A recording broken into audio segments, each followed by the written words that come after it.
اللہ قبولیت کو نیچے بھیجتا تھا کہ وہ میرے نبی نے دعا کیا، جا جا کے قبول کر اسے۔ خدا کی رضا چاہتے ہیں دو عالم، خدا چاہتا ہے رضائے محمد صلی اللہ علیہ وسلم۔ اجابت کا جوڑا، عنایت کا صحرا، دلہن بن کے نکلی دعائے محمد، اور اجابت نے جھک کر گلے سے لگایا بڑی ناز سے جب دعائے محمد صلی اللہ علیہ۔ تو رسول پاک صلی اللہ علیہ وسلم نے دعا کی، اور دعا کیا کی حضور نے؟ نبی پاک نے دعا دی، اے اللہ میرے خباب کی مدد فرما، اے اللہ میرے خباب کی۔ دعاؤں کا رنگ ہوتا ہے اگرچہ ہمیں نظر نہ بھی آئے تو۔ حضور نے دعا کر دی۔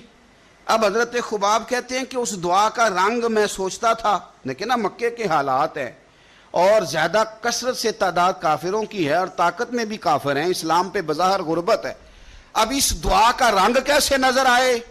لیکن اگر کرم کرنے والا اللہ ہو تو پھر ضروری نہیں کہ ظاہری اسباب لوگوں کی نظر